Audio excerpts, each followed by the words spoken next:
یہ آکاشوانی لکھنؤ ہے۔ اب آپ مینا عرفان سے علاقائی خبریں سنیے۔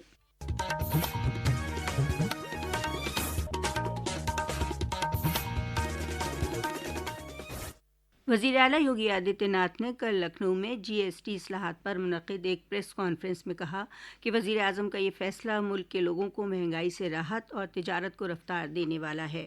انہوں نے کہا کہ یہ ملک کی معیشت کو نئی بلندی دینے والا اور ہر شہری کی زندگی آسان بنانے والا فیصلہ ہے۔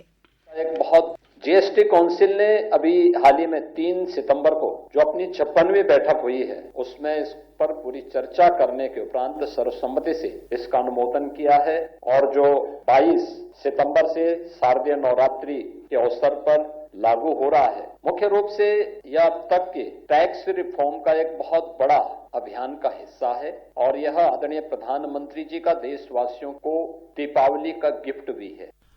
ٹیکس نظام کو آسان بنانے اور شہریوں پر مالی بوجھ کم کرنے کی خاطر ایک تاریخی قدم کے تحت وزیر اعظم مودی نے اس سال یوم آزادی پر جی ایس ٹی اصلاحات کا اعلان کیا۔ ٹیکس کی نئی شرحیں 22 ستمبر سے نافذ ہو جائیں گی۔ آج ہم موٹر گاڑیوں کی صنعت پر ان اصلاحات کے امکانی اثر کا جائزہ لیں گے۔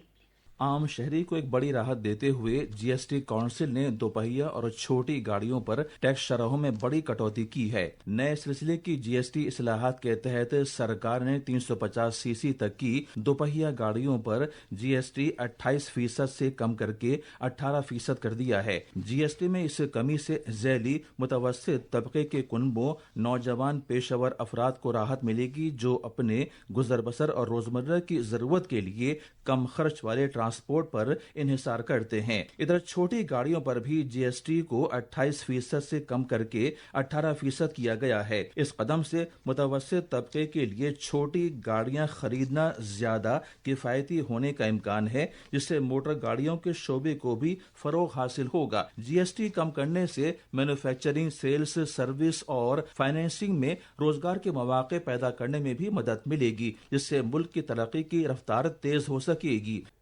سیوا اور سشاسن یعنی عوامی خدمت اور اچھی حکمرانی کے میدان میں قدم بڑھاتے ہوئے مرکزی سرکار بڑی تبدیلی لانے اور ترقی کے لیے بڑے پیمانے پر کام کر رہی ہے۔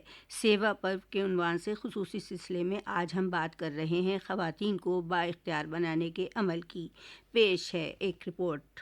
پچھلے 11 سال میں سرکار نے مختلف سماجی، معاشی، سیاسی اور قانونی شعبوں میں خواتین کو بااختیار بنانے کی خاطر ایک جامع پالیسی فریم ورک اختیار کیا ہے۔ ہر خاتون کو، خواہ وہ شہری علاقے کی ہو یا دیہی، نوجوان ہو یا بزرگ، عزت و وقار، سلامتی اور خود انحصاری کے ساتھ زندگی گزارنے کے لیے اسے بااختیار بناتے ہوئے ناری شکتی اب ایک قومی مشن بن گیا ہے۔ اب توجہ خواتین کی ترقی سے خواتین کے زیر قیادت ترقی پر مرکوز ہو گئی ہے۔ وزیر اعظم نریندر مودی کے بچپن کے تجربات پر مبنی فلم چلو جیتے ہیں بریلی کے سنیما گھروں میں دکھائی گئی، جسے دیکھنے بڑی تعداد میں لوگ پہنچے۔ لوگوں کا کہنا ہے کہ وزیر اعظم نے جس عمر میں اپنے آس پاس کے ماحول کے بارے میں سوچنا شروع کر دیا تھا، اس عمر میں بچے اپنے مسائل کو سمجھ تک نہیں پاتے۔ ریاست بھر میں شروع ہوئے سیوا پکھواڑا پروگرام کے تحت مختلف انعقاد کیے جا رہے ہیں۔ طبی کیمپ اور خون کا عطیہ کیمپ لگائے جا رہے ہیں۔ اسی سلسلے میں کل چندولی کے Pandit Deen Dayal Upadhyay divisional railway manager Uday Singh Meena کی ہدایت پر منطقائی ریلوے اسپتال سمیت ساسارام اور ڈہری اسٹیشن پر صفائی اہلکاروں کے لیے طبی کیمپ منعقد کیے گئے، جہاں 150 صفائی اہلکاروں کی طبی جانچ کے ساتھ ساتھ انہیں صفائی رکھنے اور اچھی غذا کے بارے میں بھی صلاح دی گئی۔ جاپان کے ٹوکیو میں منعقد عالمی ایتھلیٹکس مقابلے میں باغپت کے کھیکڑا قصبے کے رہنے والے سچن یادو نے اپنی صلاحیت کا ڈنکا بجوا دیا۔ سچن بھلے ہی میڈل سے 40 سینٹی میٹر چوک گئے، لیکن جیولن اسٹار نیرج چوپڑا اور پاکستان کے ارشد ندیم سے آگے نکل گئے۔ بھالا پھینک مقابلے میں یو پی پولیس کے جوان سچن یادو نے 86.27 میٹر بھالا پھینکا اور وہ چوتھے مقام پر رہے۔ ان کی کامیابی سے ان کے گھر میں ہی نہیں پورے ضلع میں خوشی کا ماحول ہے۔ اسی کے ساتھ آکاشوانی لکھنؤ سے علاقائی خبروں کا بلیٹن اب ختم ہوا۔ اگلا بلیٹن 2 بجے FM سے نشر کیا جائے گا۔